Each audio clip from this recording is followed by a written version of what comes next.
मैं पंचर लगा लगा के थक गया हूँ, इस गरीबी से तंग आ चुका हूँ। मुझे सिर्फ एक मौका चाहिए, मैं इस मौके को जाया नहीं होने दूंगा।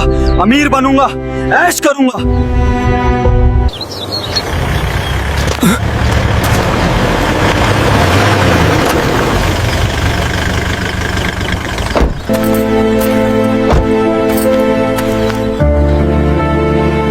अब दिन का कितना कमा लेते हो? दिन का 1500, 2000 बन जाता है। 50,000 रुपए दूंगी, मेरे साथ चलो। दोस्तों, एक करोड़पति खूबसूरत विधवा ने गरीब पंचर वाले लड़के से कहा, 50,000 रुपये दूंगी, मेरे साथ चलो। और फिर जो हुआ दोस्तों, ये एक सच्ची कहानी है मुंबई शहर की। इस शहर में हर रोज हजारों लोग अपने ख्वाब लेकर आते हैं, लेकिन उन ख्वाबों को हकीकत बनाने की हिम्मत सिर्फ चंद ही लोगों में होती है। इन्हीं चंद लोगों में से एक था विक्रम। उसकी जिंदगी बहुत सादा और मुश्किल थी। एक छोटा सा गांव, टूटा फूटा घर, रोजाना के झगड़े और खाली जेब। उसके वालिदैन हमेशा उसे बेकार कहते थे। एक दिन गुस्से में उन्होंने उसे घर से निकाल ही दिया। विक्रम के पास ना तो पैसे थे और ना ही कोई सहारा, लेकिन उसके सीने में एक आग थी, एक मजबूत अज़्म था कि वह कुछ बनकर रहेगा। इसी अज़्म के सहारे बिना किसी को कुछ बताए वह ट्रेन पकड़कर मुंबई आ पहुंचा। मुंबई पहुंचते ही उसे एहसास हो गया कि यह शहर जितना बड़ा और खूबसूरत है, उतना ही सख्त और बेरहम भी है। यहाँ किसी को किसी से कोई मतलब नहीं था। 2 दिन तक वह रेलवे स्टेशन पर ही सोया, जो कुछ मिला वही खाया और काम की तलाश में भटकता रहा। तीसरे दिन उसे एक टायर फैक्ट्री में छोटा सा काम मिल गया। काम बहुत मुश्किल था। दिन भर भारी टायर उठाना, मशीनों के दरमियान पसीना बहाना, और बदले में मिलता था सिर्फ थोड़ा बहुत पैसा। लेकिन विक्रम खुश था, क्योंकि अब वह अपने पैरों पर खड़ा हो रहा था। कुछ दिन बाद उसने महसूस किया कि यह काम उसकी असल मंजिल नहीं है। जितनी मेहनत वह करता उतना ही थक जाता, लेकिन आगे बढ़ने का कोई वाज़ह रास्ता नजर नहीं आता था। एक दिन उसने देखा कि फैक्ट्री के बाहर एक छोटा सा पंचर वाला बैठा है, जो दिन भर में उससे ज्यादा कमाई कर लेता है और अपने हिसाब से काम करता है। उसी दिन विक्रम ने फैसला कर लिया कि अब वह नौकरी नहीं करेगा, बल्कि अपना काम शुरू करेगा। अगले ही दिन उसने फैक्ट्री छोड़ दी। जो थोड़े बहुत पैसे उसने बचाए थे, उनसे उसने सड़क के किनारे एक छोटी सी पंचर की दुकान लगा ली। शुरू में हालात बहुत खराब थे, ग्राहक बहुत कम आते थे। कई दिन ऐसे भी गुजरते जब वह पूरा दिन खाली बैठा रहता, लेकिन विक्रम हार मानने वालों में से नहीं था। वह हर आने वाले को मुस्कुराकर बुलाता, जल्दी और सही तरीके से काम करता। धीरे धीरे लोगों का उस पर एतमाद बढ़ने लगा। दिन गुजरते गए और उसकी दुकान चलने लगी। अब रोजाना कुछ न कुछ कमाई होने लगी थी। उसने अपनी दुकान को थोड़ा बड़ा किया, कुछ नए सामान खरीदे और काम को और भी बेहतर बना दिया। अब लोग उसे नाम से पहचानने लगे थे। विक्रम को लगने लगा था कि उसने सही फैसला किया है। जिंदगी धीरे धीरे पटरी पर आ रही थी।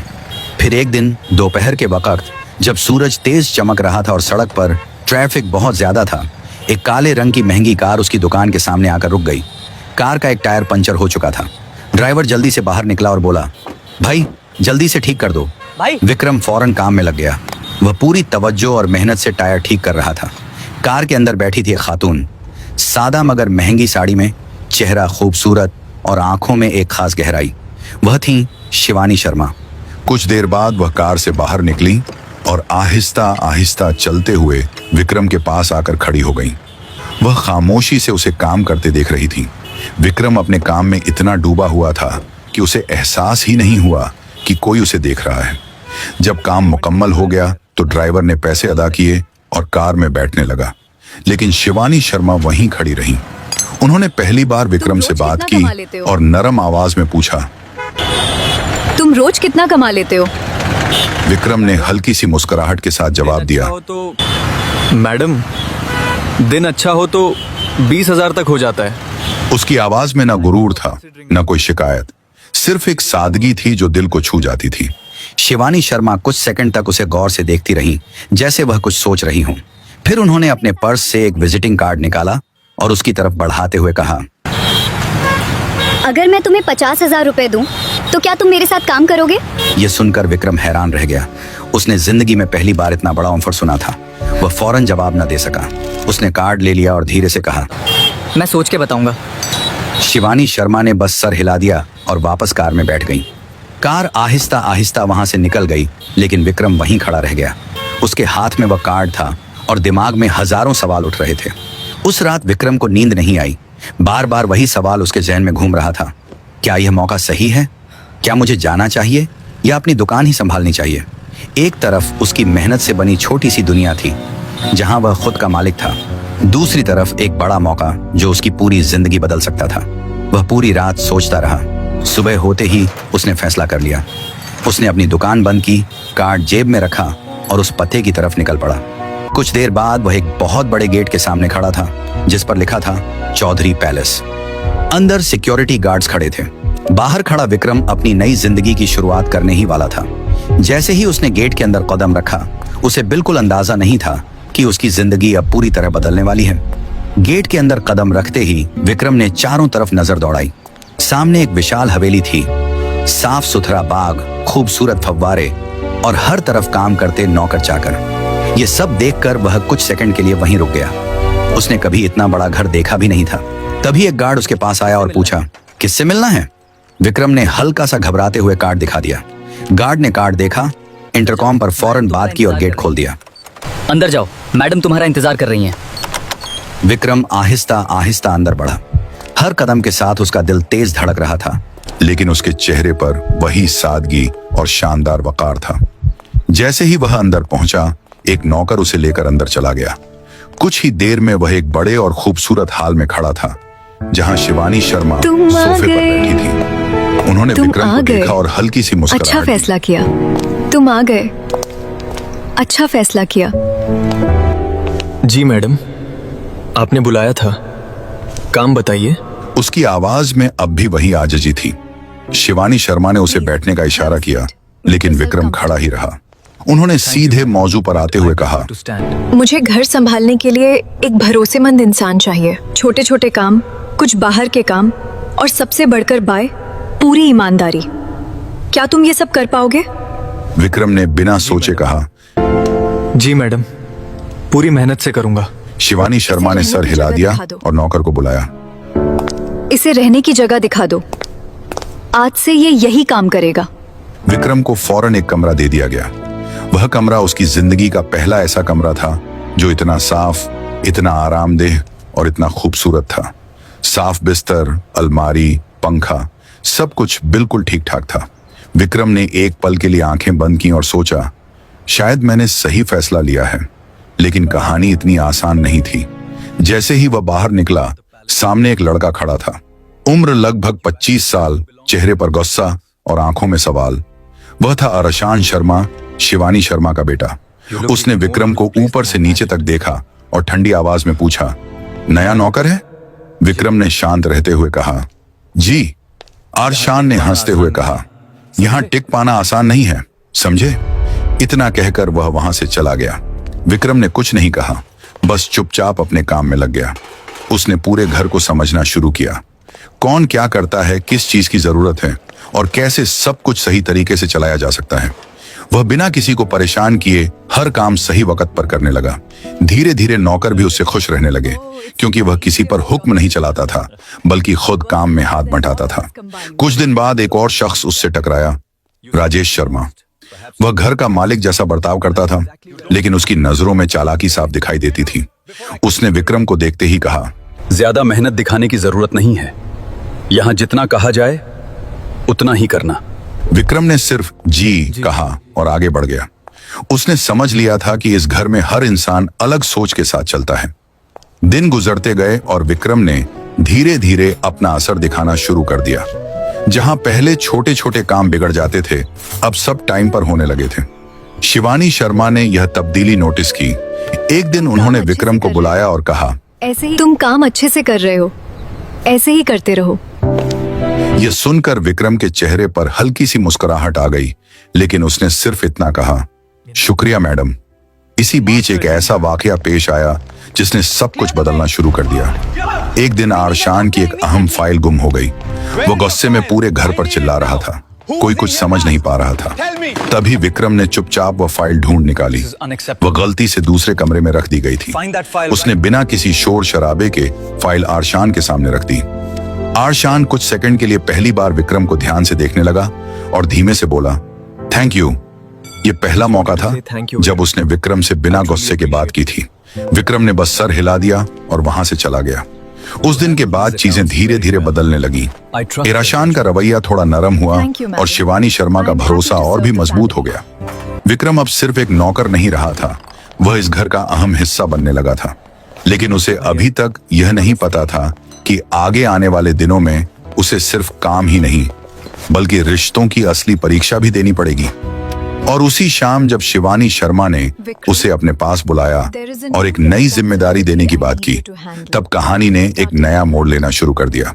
विक्रम जैसे ही कमरे में पहुंचा, उसने देखा कि शिवानी शर्मा पहले से ही कुछ फाइलें लेकर बैठी हुई हैं। इस बार उनके चेहरे पर आम शांति नहीं थी, बल्कि हल्की सी संजीदगी थी। उन्होंने विक्रम को बैठने का इशारा किया और इस बार विक्रम भी आहिस्ता से बैठ गया। शिवानी शर्मा ने सीधे कहा, अब तक तुमने घर के छोटे छोटे काम बहुत अच्छे से संभाले हैं। अब मैं चाहती हूँ कि तुम मेरे कुछ खास काम भी देखो। विक्रम ध्यान से सुन रहा था। शिवानी शर्मा ने आगे कहा, मुझे किसी ऐसे इंसान की जरूरत है जिस पर मैं आंखें बंद करके भरोसा कर सकूं। और मुझे लगता है कि वो तुम हो। ये सुनकर विक्रम थोड़ा सा हैरान रह गया। इतनी जल्दी इतना भरोसा मिलना कोई आसान बात नहीं थी, लेकिन उसने बिना ज्यादा सोचे हुए कहा, आप जो कहेंगी मैं पूरी जिम्मेदारी से करूंगा। शिवानी शर्मा ने उसे कुछ अहम फाइलें थमा दी और बताया कि अब उसे बिजनेस से जुड़े छोटे छोटे फैसलों में भी मदद करनी होगी, जैसे सामान की सप्लाई चेक करना, खर्चों का हिसाब रखना और लोगों से सही तरीके से बातचीत करना। विक्रम के लिए यह सब बिल्कुल नया था, लेकिन वह पीछे हटने वाला नहीं था। उसने उसी दिन से पूरी लगन के साथ यह नई जिम्मेदारी संभालनी शुरू कर दी। अगले कुछ दिनों में विक्रम ने खुद को पूरी तरह बदल लिया। सुबह से रात तक वह हर काम को समझने में लगा रहता, हर छोटी बड़ी बात नोट करता और धीरे धीरे सब कुछ सीखने लगा। उसकी सबसे बड़ी ताकत थी उसकी ईमानदारी और सीखने की बेहद ख्वाहिश। जहां दूसरे लोग काम टालते थे, वहीं विक्रम हर काम वक्त से पहले पूरा करने की कोशिश करता था। इसी बीच राजेश शर्मा को यह सब बिल्कुल पसंद नहीं आ रहा था। उसे लगने लगा था कि विक्रम धीरे धीरे उसकी जगह ले रहा है।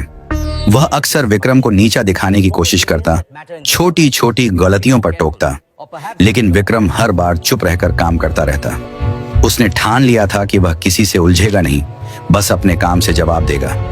एक दिन बिजनेस से जुड़ा एक बड़ा ऑर्डर आया। इसमें कुछ गड़बड़ हो गई। सप्लायर ने गलत माल भेज दिया था और बड़ा नुकसान होने वाला था। राजेश शर्मा ने फौरन विक्रम पर इल्जाम लगा दिया कि यह सब उसी की वजह से हुआ है। माहौल तनाव से भर गया। शिवानी शर्मा भी परेशान हो गईं क्योंकि यह डील बहुत अहम थी। विक्रम ने बिना घबराए पूरा मामला समझा और फौरन सप्लायर से राब्ता किया। उसने ठंडे दिमाग से सारी सूरत हाल समझाई और गलती को ठीक करवाने का रास्ता निकाल लिया। कुछ ही घंटों में मामला संभल गया और नुकसान टल गया। यह देखकर शिवानी शर्मा को यकीन हो गया कि उन्होंने सही इंसान चुना है। उस दिन के बाद उनका भरोसा और गहरा हो गया। उन्होंने पहली बार विक्रम से अपने दिल की बात भी शेयर की।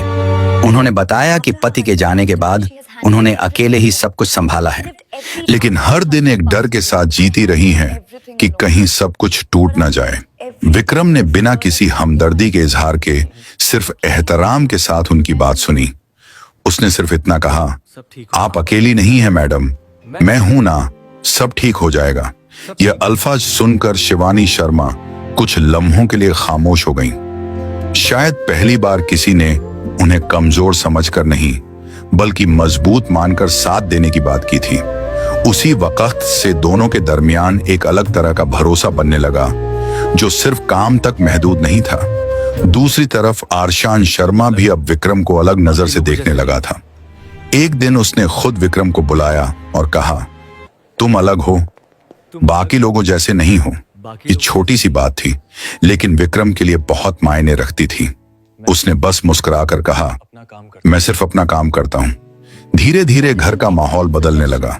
जहां पहले तनाव और दूरी थी, वहां अब समझ और संतुलन आने लगा था। विक्रम अब इस घर का हिस्सा बन चुका था, बिना किसी शोर के, बिना किसी दिखावे के। लेकिन जिंदगी हमेशा सीधी नहीं चलती।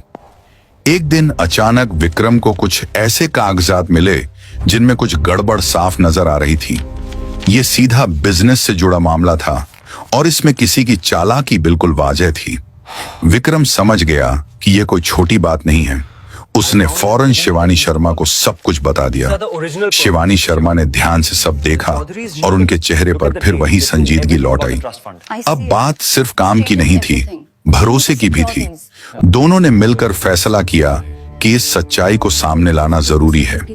इसी रात जब सब लोग एक साथ डाइनिंग हॉल में बैठे थे, बाहर से माहौल बिल्कुल आम लग रहा था, लेकिन अंदर ही अंदर एक तूफान उठने वाला था, क्योंकि अब सच्चाई छुपी नहीं रहने वाली थी और अगले ही पल जो होने वाला था वह पूरे खानदान की राह बदलने वाला था।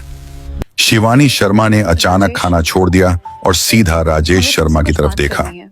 उनकी नजरें इस बार बिल्कुल साफ और सख्त थीं। राजेश, हमें तुमसे कुछ बात करनी है, उन्होंने धीमी लेकिन ठोस आवाज में कहा। राजेश थोड़ा सा चौंका, लेकिन खुद को संभालते हुए बोला, हाँ भाभी बोलिए। तभी शिवानी शर्मा ने टेबल पर कुछ कागजात रख दिया। ये क्या है? तुम खुद देख लो। राजेश ने जैसे ही फाइल खोली, उसके चेहरे का रंग बदल गया। उसने फौरन संभलने की कोशिश की। यह सब गलतफहमी है, इसमें मेरा कोई हाथ नहीं है। लेकिन इस बार बात इतनी आसान नहीं थी। विक्रम चुपचाप खड़ा था, लेकिन उसकी आंखों में साफ दिखाई दे रहा था कि उसने हर चीज अच्छी तरह समझ ली है। गलतफहमी नहीं है, ये साफ साफ दिख रहा है कि बिजनेस में गड़बड़ की गई है और ये सब तुम्हारी निगरानी में हुआ है। अब कमरे में सन्नाटा छा गया। आरशान शर्मा भी पहली बार संजीदगी से सब कुछ देख रहा था। राजेश ने गुस्से में कहा, तो क्या अब इस लड़के की बात पर मुझ पर शक किया जाएगा? उसने उंगली उठाकर विक्रम की तरफ इशारा किया, लेकिन इस बार आरशान बीच में बोल पड़ा, चाचा, बात किसी की नहीं है, सच की है और सच सामने है। यह सुनकर राजेश पूरी तरह चुप हो गया। उसे समझ आ गया कि अब बचना मुश्किल है। शिवानी शर्मा ने आखिरी फैसला सुनाया, राजेश, अब तुम इस घर और इस बिजनेस का हिस्सा नहीं रहे। जितना नुकसान हुआ है उसकी जिम्मेदारी भी तुम्हें लेनी होगी। उनकी आवाज में कोई गुस्सा नहीं था, लेकिन एक साफ और वाज़ेह फैसला था। राजेश ने कुछ कहने की कोशिश की, लेकिन अब कोई उसकी बात सुनने को तैयार नहीं था। वह गुस्से में वहां से चला गया। उस रात के बाद घर का माहौल पूरी तरह बदल गया। एक बड़ा बोझ जैसे हट गया था। पहली बार ऐसा लग रहा था कि सब कुछ साफ और सही रास्ते पर जा रहा है। आरशान अपने कमरे में गया, लेकिन इस बार उसके चेहरे पर गुस्सा नहीं बल्कि सोच थी। कुछ देर बाद वह खुद विक्रम के पास आया और बोला, आज अगर तुम नहीं होते तो शायद यह सब कभी सामने नहीं आता। विक्रम ने हमेशा की तरह शानदार और पुरसुकून आवाज में कहा, मैंने तो सिर्फ अपना काम किया है। आरशान शर्मा ने हल्की सी मुस्कुराहट दी और बोला, नहीं विक्रम, तुमने इस घर को बचाया है। यह शब्द सुनकर विक्रम कुछ लम्हों के लिए खामोश हो गया। उसने कभी अपने लिए ऐसा कुछ सोचा भी नहीं था। दूसरी तरफ शिवानी शर्मा अपने कमरे में अकेली बैठी थी। आज उनके चेहरे पर राहत थी, लेकिन साथ ही एक गहरी सोच भी थी। उन्होंने पीछे मुड़कर अपनी जिंदगी के पिछले कुछ सालों को याद किया। कितना जद्दोजहद, कितनी जिम्मेदारियां और कितना अकेलापन। तभी उन्हें एहसास हुआ कि इस पूरे सफर में पहली बार कोई ऐसा शख्स आया है जिसने बिना किसी स्वार्थ के उनका साथ दिया है। अगले दिन सुबह सब कुछ आम लग रहा था, लेकिन अंदर ही अंदर रिश्ते बदल चुके थे। अब विक्रम को कोई बाहरी नहीं समझता था। वह इस घर का हिस्सा बन चुका था। नौकर भी अब उसे अलग नजर से देखने लगे थे और आरशान तो अब हर अहम काम में उसकी सलाह लेने लगा था। दिन गुजरते गए और घर में शांति कायम रही, लेकिन इसी शांति के बीच एक नया एहसास धीरे धीरे जड़ पकड़ रहा था शिवानी शर्मा के दिल में। वह अब विक्रम को सिर्फ एक मुलाजिम की तरह नहीं देखती थी। उसकी सादगी, ईमानदारी और बिना किसी दिखावे के किया गया साथ उनके दिल को अंदर से छू चुका था। एक शाम जब दोनों बाग में बैठे थे, शिवानी शर्मा ने पहली बार अपने दिल की बात आधी खुलकर कही, विक्रम, तुमने इस घर को संभाल लिया है, लेकिन क्या तुम हमेशा ऐसे ही साथ रह पाओगे? इस सवाल में एक अलग ही एहसास छुपा हुआ था। विक्रम ने उनकी तरफ देखा, लेकिन इस बार जवाब देने से पहले वह थोड़ा सा रुक गया। उसे समझ आ रहा था कि यह सिर्फ काम की बात नहीं है, कुछ और है, कुछ ऐसा जो दोनों की जिंदगी को पूरी तरह बदल सकता है। इसी लम्हे जब दोनों के दरमियान खामोशी गहरी हो गई, कहानी एक ऐसे मोड़ पर पहुंच चुकी थी जहां अब फैसला सिर्फ दिमाग से नहीं, दिल से होना था। बाग की इस खामोशी में दोनों कुछ लम्हों तक बिना कुछ बोले बैठे रहे। हल्की हवा चल रही थी, लेकिन उनके अंदर सवालों का तूफान था। शिवानी शर्मा की नजरें झुकी हुई थीं, जैसे वह अपने ही अल्फाज से खुद को समझने की कोशिश कर रही हों। विक्रम ने पहली बार महसूस किया कि यह वही खातून नहीं है जो हमेशा मजबूत और सख्त दिखती थी, बल्कि एक इंसान है जिन्हें सहारे की जरूरत है। विक्रम ने धीरे से कहा, मैडम, मैं हमेशा आपके साथ रहूंगा। लेकिन वह रुक गया। शिवानी शर्मा ने उसकी तरफ देखा। क्या उसकी आवाज में हल्की सी घबराहट थी? विक्रम ने साफ अल्फाज में कहा, लेकिन मैं यह समझना चाहता हूं कि मैं आपके लिए क्या हूं, एक मुलाजिम या कुछ और? यह सवाल सीधा था, लेकिन बहुत गहरा था। शिवानी शर्मा कुछ लम्हों तक खामोश रहीं। फिर उन्होंने गहरी सांस ली और कहा, शायद मैं खुद भी यही समझने की कोशिश कर रही हूँ, लेकिन इतना जरूर जानती हूँ कि तुम मेरे लिए सिर्फ मुलाजिम नहीं हो। उनके अल्फाज धीमे थे, लेकिन सच्चे थे। यह पहली बार था जब दोनों के दरमियान की दूरी पूरी तरह टूटने लगी थी। इसी वक्त पीछे से कदमों की आहट आई। दोनों ने मुड़कर देखा। इरशान शर्मा खड़ा था। उसने सब कुछ सुन लिया था। कुछ सेकंड तक वह खामोश रहा। फिर आरशान शर्मा धीरे धीरे उनके पास आया। विक्रम को लगा कि शायद अब फिर कोई गलतफहमी होगी, लेकिन इस बार कुछ बिल्कुल अलग हुआ। आरशान ने सीधा अपनी माँ की तरफ देखा और नरम आवाज में कहा, माँ, अगर आप कुछ कहना चाहती हैं तो डरे मत। फिर वह विक्रम की तरफ मुड़ा और बोला, और अगर बात इनसे जुड़ी है तो मैं उसके बिल्कुल खिलाफ नहीं हूं। यह सुनकर दोनों हैरान रह गए। आरशान ने आगे कहा, मैंने इन्हें देखा है, यह अलग हैं।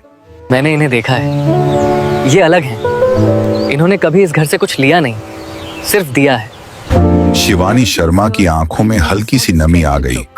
उन्होंने शायद कभी सोचा भी नहीं था कि उनका बेटा इस तरह समझेगा।